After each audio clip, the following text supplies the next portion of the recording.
¿Cómo funciona exactamente el universo? Vamos a simplificarlo en un modelo que todo el mundo pueda imaginarse. Una mesa de billar. Imaginemos que la mesa de billar es todo el universo y que las diferentes bolas de billar son todos los átomos de ese universo.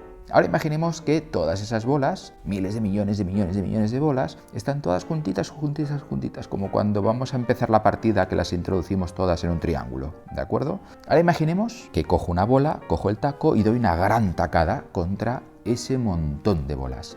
Ese montón de bolas, ¡zas!, explota con la gran tacada, inercialmente se mueven todas las bolas y empiezan a pegar contra las troneras, a chocar, a colisionar entre ellas y a generar un movimiento muy loco. ¿De acuerdo? Pues ahora imaginad que esa gran tacada es como el Big Bang, el inicio del universo, y que toda la materia que se está moviendo ahora mismo en el universo es fruto de la inercia de esa gran tacada. Todas las bolas que lo componen todo, es decir, todos los átomos que componen toda la materia, incluso la materia que nos constituye a nosotros, es fruto de esa gran tacada.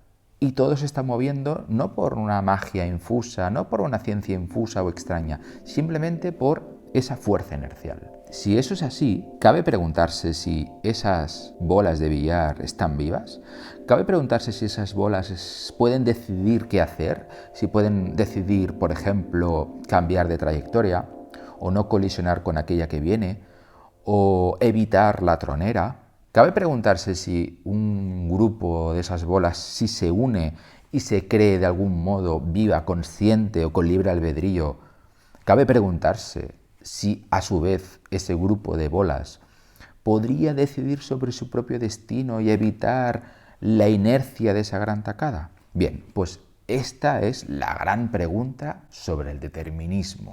La primera vez que oí hablar de esta idea, curiosamente no fue en un libro, fue a raíz de la conversación que tuve con un amigo que se llama Albert, que actualmente está dando la vuelta al mundo en bicicleta, ya lleva bastantes años haciéndolo.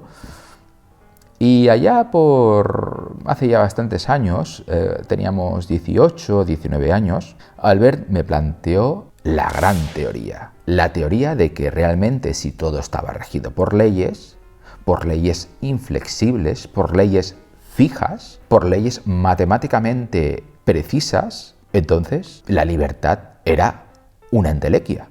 La libertad no era posible, ni siquiera la vida era posible. De hecho, la vida era una ilusión.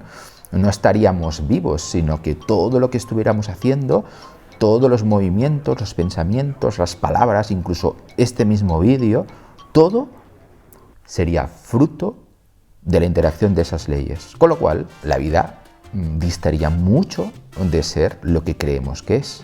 Obviamente, cuando él me dijo esto, mi primera reacción fue: me estás vacilando, ¿no? No sé, no me acaba de quedar claro. Yo creo que esto debe tener algún tipo de respuesta o demás. Pero bueno, para que sepáis exactamente cómo fue esa anécdota y qué es lo que me explicó, voy a contactar directamente con Albert para que os lo explique él.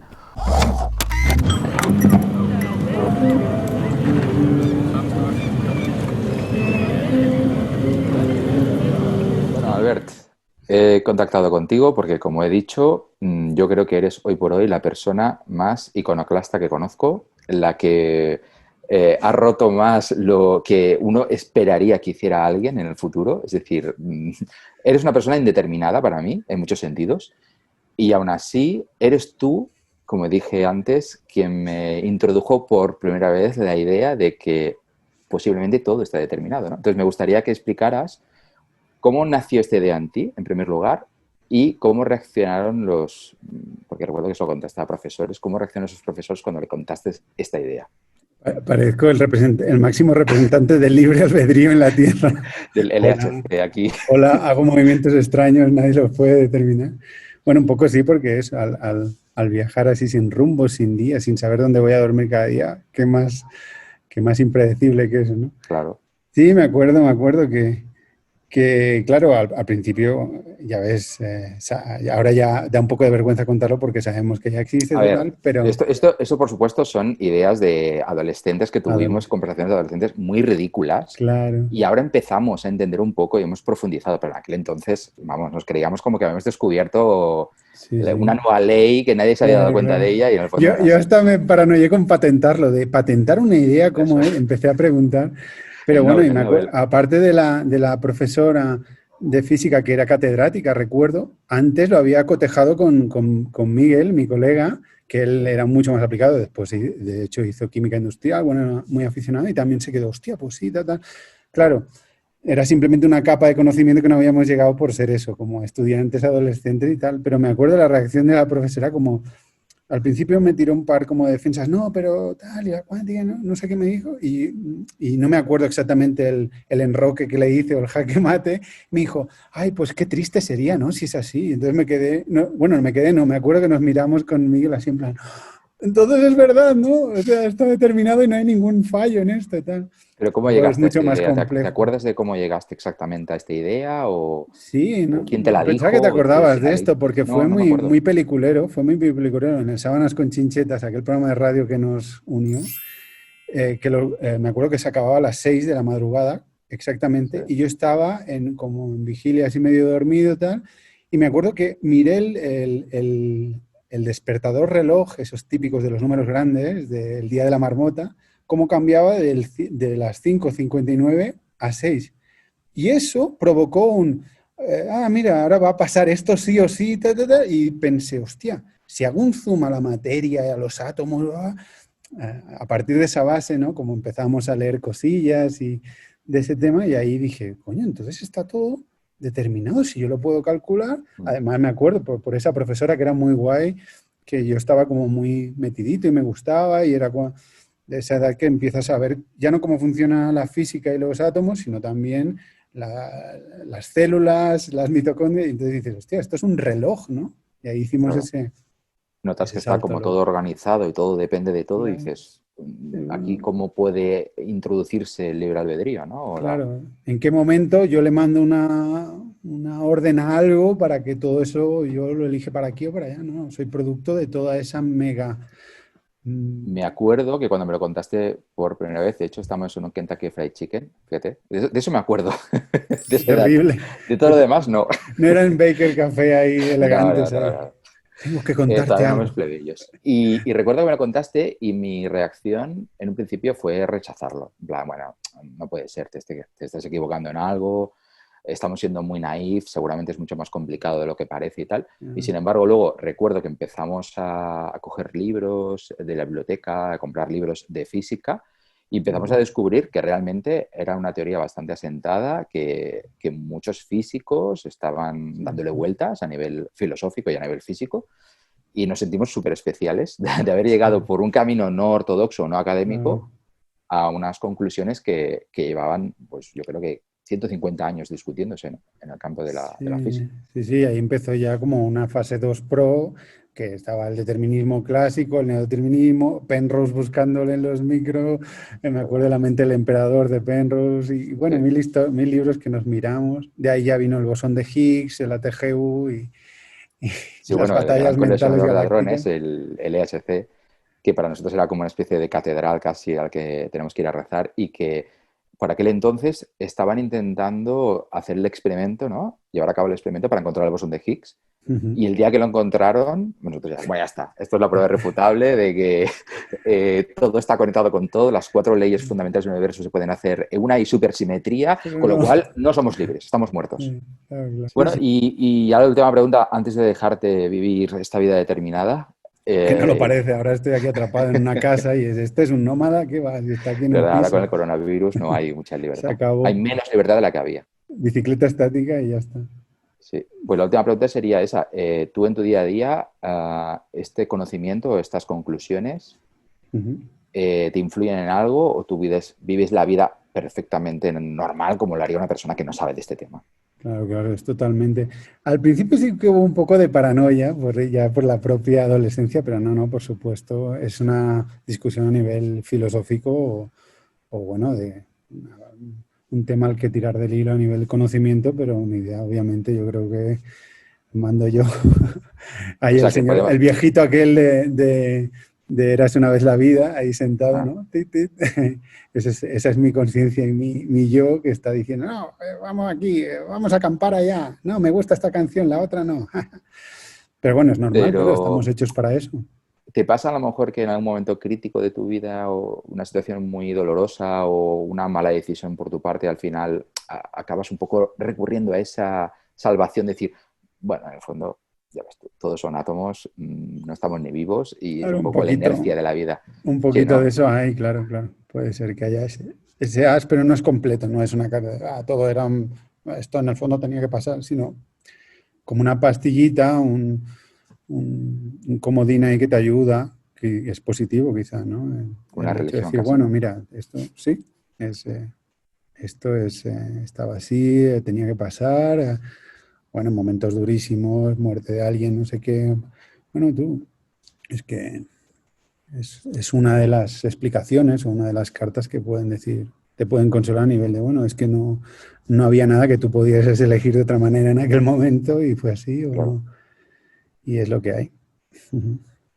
Bueno, pues ya está. Esto es o esto o drogas duras. O sea que podéis entrar a nuestra religión, que os va a servir muchísimo para desdramatizar y relativizar todo lo que os pasa en la vida, porque en el fondo estáis muertos.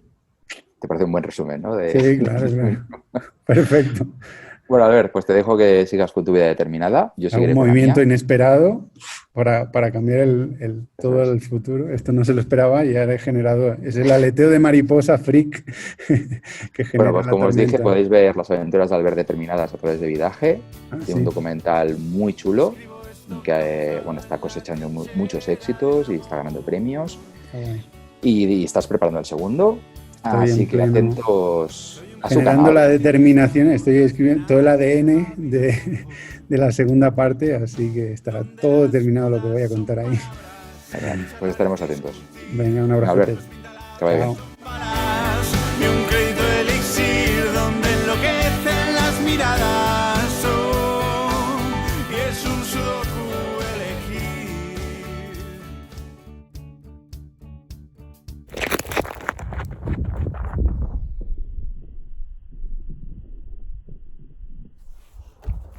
Vale, os estaréis preguntando entonces que si todo realmente está escrito, si todo está realmente determinado, entonces, ¿cómo es posible que yo ahora esté diciendo esto?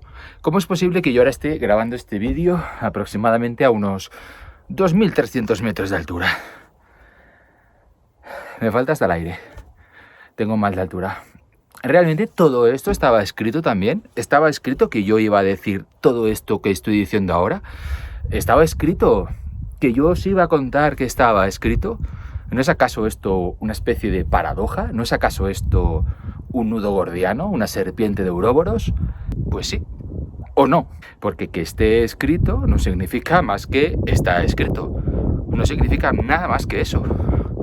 No quiere decir que yo no pueda revelar esta información, porque realmente esta información no va a cambiar nada de lo que está sucediendo actualmente. Vosotros seguiréis haciendo lo que vais a seguir haciendo y lo que tenéis planeado hacer, simplemente con el movimiento de las neuronas, bueno, los disparos de los potenciales de acción de vuestras neuronas, vuestras reacciones neuroquímicas, vuestras reacciones bioquímicas. Todo eso va a provocar una cascada que se va a traducir en una serie de acciones, de pensamientos, de movimientos. Y yo habré intervenido un poco en todo eso, quizás diciendo esto, o quizá no, esto tampoco lo sabemos, pero la cuestión es que pase lo que pase, eso ya estaba determinado así. También estaba determinado que yo os iba a contar esto, justamente esto, a 2.300 metros de altura.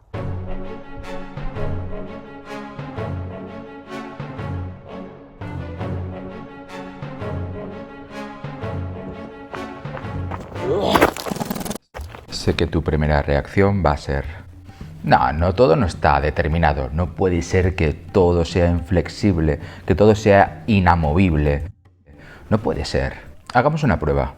Mira las órbitas de los planetas. ¿No son extraordinariamente regulares? Sabemos a qué hora saldrá el sol mañana. Sabremos si habrá luna llena. También sabemos cuántos galones de combustible necesitamos para viajar de Madrid a Nueva York en avión. También sabemos el grosor que deben tener los pilares maestros de un edificio de 5 plantas para soportar la carga estructural. O cuántos grados centígrados necesitamos para que hierva el agua, que por cierto serán diferentes en función de la altura a la que vivimos, es decir, la presión del aire. Podéis pensar que vosotros no sois planetas, que vuestros cerebros no son un avión o un edificio, pero eso no es verdad.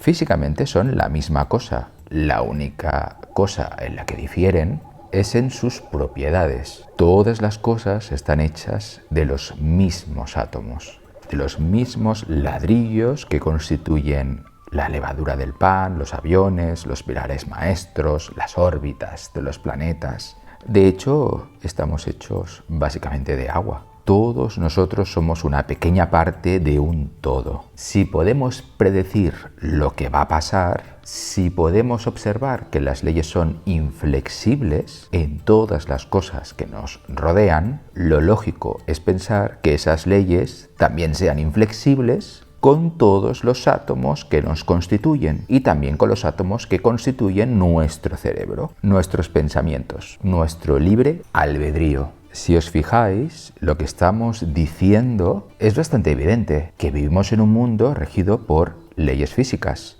y que nosotros formamos parte de ese mundo. En consecuencia, también estamos regidos por leyes físicas, que además están por encima de las leyes genéticas, biológicas, sociales y demás, porque las leyes físicas también rigen nuestra conducta y nuestras decisiones, que solo son determinadas posiciones de átomos. De hecho, hacía más de un siglo que ya se estaban abordando esta clase de dilemas, como por ejemplo, uno de los primeros científicos en hacerlo fue el matemático francés Pierre-Simon Laplace, que sugirió que si conociéramos tanto las leyes de la física como a la ubicación de cada partícula del universo, seríamos capaces de predecir lo que sucedería en el futuro.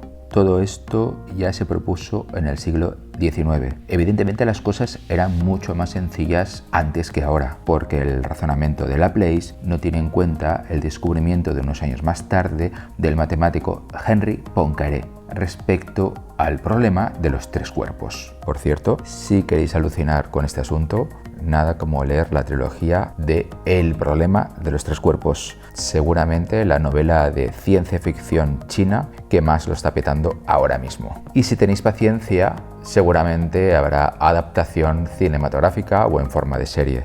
Lo que dice básicamente El problema de los 3 cuerpos es que si se produce la imbricación de varios determinismos, el resultado a largo plazo es imprevisible. Es decir, volvamos a la metáfora de la mesa de billar.